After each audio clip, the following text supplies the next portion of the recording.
Oi, gente. Dando continuidade às nossas aulas, né? Eu vou colocar aqui nosso material para apresentar, para a gente continuar conversando um pouquinho.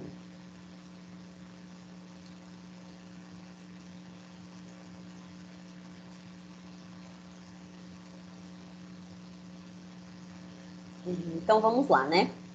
É a nossa segunda aula, a gente ainda vai continuar falando sobre reações químicas. E hoje eu trouxe para vocês uma imagem que tem no livro de vocês, que fala sobre as reações de síntese. As reações de síntese, elas normalmente ocorrem quando duas ou mais substâncias, elas vão sofrer uma transformação e vão dar origem a uma única substância que vai ser diferente do que continha lá no reagente.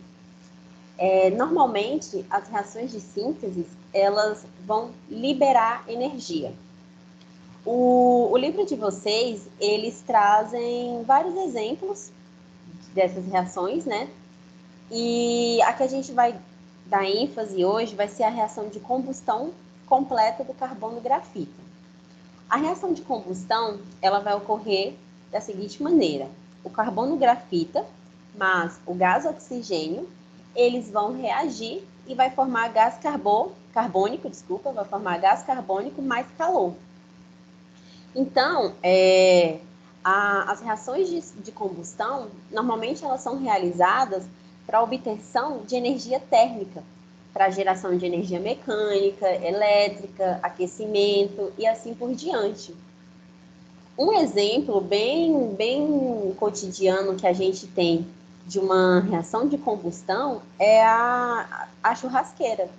Quando a gente pega um carvão, que é um carbono grafita, e coloca fogo, a presença do gás oxigênio vai queimar e com isso vai produzir gás carbônico, que é a fumaça, né, que a gente observa na presença de calor. E o calor é o que a gente precisa ali na churrasqueira para a gente conseguir o alimento que a gente, né, deseja assar, enfim.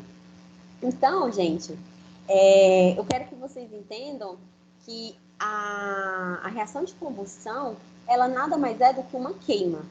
E de forma bem geral mesmo, para a gente conseguir ter combustão, vai ser necessário um material combustível, que nesse caso aqui é o carbono grafita, e o oxigênio, né? A presença do oxigênio.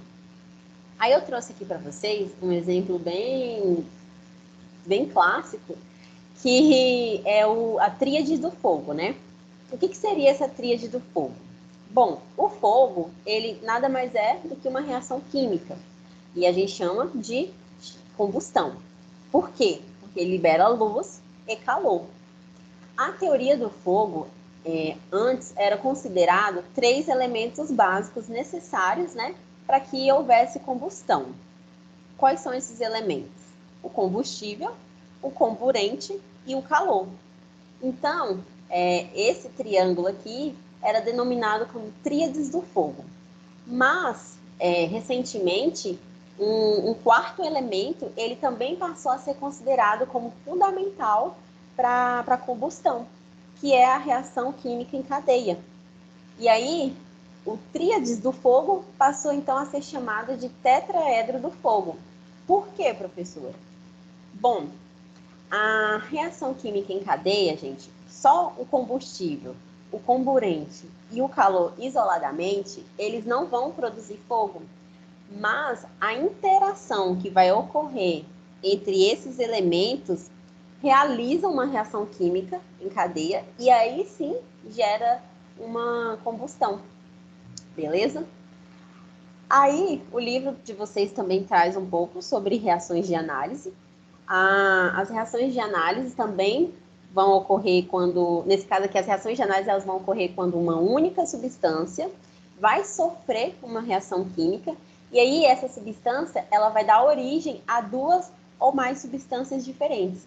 Esse triângulo que a gente observa aqui em cima da seta quer dizer que ali aquele elemento, no caso aqui o carbonato de cálcio, para ele ser quebrado, para existir uma quebra desse elemento, foi necessário aquecer essa reação, foi necessário aquecer para a gente obter essas duas substâncias aqui diferentes. Beleza? Aí, para a gente finalizar o nosso assunto, eu trouxe o conceito de substância simples e substância composta. O que é uma substância simples? São moléculas, gente, que são formadas apenas por um único tipo de elemento químico. Então, como por exemplo, aqui nós temos o gás hidrogênio, que é o H2, um único elemento químico. Nós temos o gás oxigênio, o gás ozônio, o fósforo. Temos também o gás hélio, que eu não coloquei aqui. Lembrando que essa imagem aqui são imagens meramente ilustrativas, beleza?